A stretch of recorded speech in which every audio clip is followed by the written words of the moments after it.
Russia knows that if it mobilized against the technological and operational superiority of NATO, it would probably lose, and it would lose big time. So all that plays into this, I think, for the future. But it is a phenomenal achievement to knock down 6 Kinzhal missiles. The 8th contact group in January has come to fruition with the delivery of the Patriot missiles in April. In a recent interview, retired British military officer Major General Chapman provided insights into the conflict between Russia and Ukraine.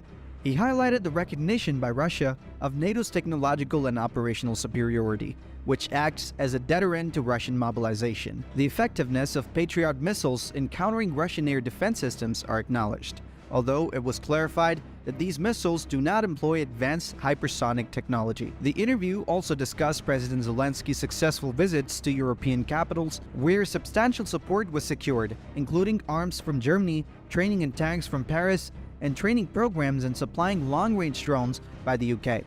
General Chapman also highlighted the significance of the strategic investment made by the US in the conflict. General Chapman argues that even a relatively small portion of US defense budget to Ukraine caused significant damage to the Russian army.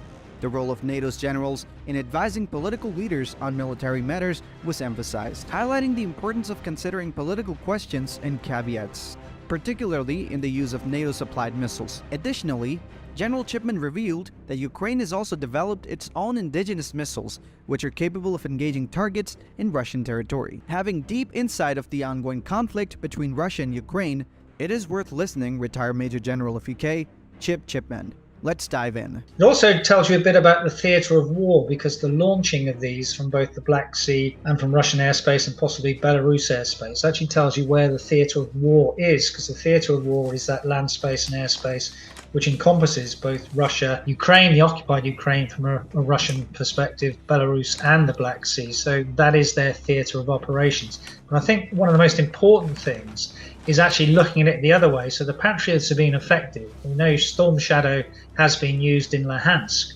which therefore holds at strategic assets at risk of the Russians, which they thought were invulnerable. And I think that there's absolutely a problem with the Russian air defense systems. I think there's a software and radar problem, which leads to what we call IFF, identification friend or foe issues, and therefore fratricide or blue on blues. That's why they've been shooting down their own aircraft.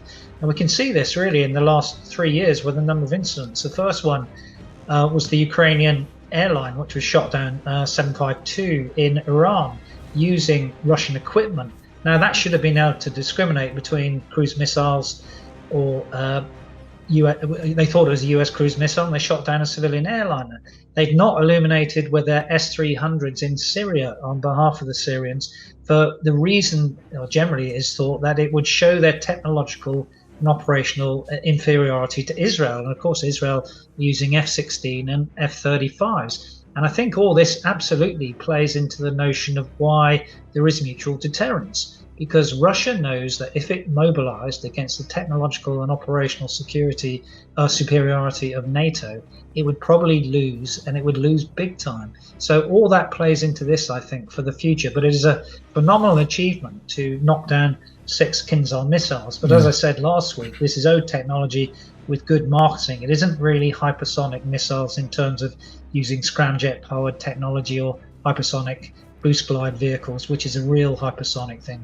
This is like scud hunting in 1991 with the PAC-3, the Patriot Advanced Capability 3, and it's significantly better radar than anything the Russians have. During a discussion with retired Major General Chapman, the success of President Zelensky's tour of European capitals is highlighted. Last week, Germany announced €2.7 billion, equivalent to $3 billion worth military aid to Ukraine, its biggest such package yet since Russia's invasion, and pledged further support for Kyiv for as long as necessary. Similarly, France has also promised to send dozens of soldiers to use them effectively. In addition to that, Britain announced that it is starting the elementary flight training for Ukrainian pilots as part of a new military support package announced by Prime Minister Rishi Sunak during a face-to-face meeting in the UK with President Volodymyr Zelensky. President Zelensky's visit to Europe has sounded the alarm that the most awaited Ukrainian counteroffensive to start anytime soon. According to Chapman, these visits are seen as a significant step between the upcoming G7 meeting and the Council of Europe gathering, The overarching message conveyed through these visits is one of support for President Biden and a commitment to a long-term partnership. Among all this, Germany's support holds particular significance due to the historical context of militarism in the 20th century, as well as signifying the importance of German defense interests. France, the UK, and the Bucharest Nine, former Warsaw Pact countries, also recognized the persistent threat from Russia and expressed their support for Ukraine's defense. They believe it is possible to degrade the threat without the need for NATO boots on the ground. All those visits were really a halfway point between the G7 later this month and the Council of Europe meeting. So I think the general message, out of these is, rather like it's supportive of Biden. We're in it for the long haul and we support you.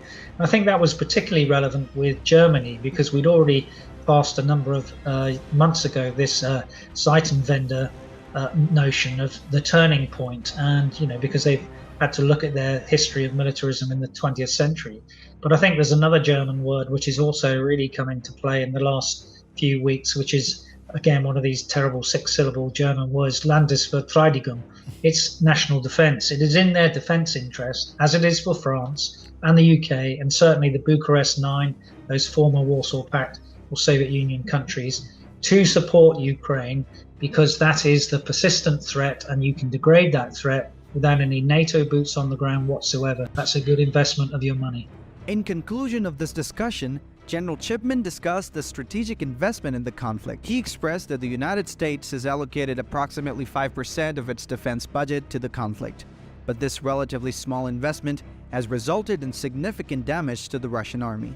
This is seen as a favorable strategic investment. On relationship between NATO generals and their political superiors, General Chapman was asked that what advice the generals will provide to the politicians, or if it is solely a strategic question for the politicians. He argues that there exists a strategy bridge between political intent and military power, emphasizing the need for collaboration between politicians and military experts. Regarding the use of missiles supplied by NATO, General Chapman argues that certain caveats may exist. He opined that firing NATO-supplied missiles into Russia may be subject to limitations. However, it is known that Ukraine has developed its own indigenous missiles, which have been employed in recent attacks, including those conducted across the Russian coast. There is a strategy bridge between political intent and military power. So the generals should say, we'll answer the question, can we, should we, and must we, are the political questions. And that is, for example, what caveats, whether you should fire NATO-supplied missiles into Russia or not.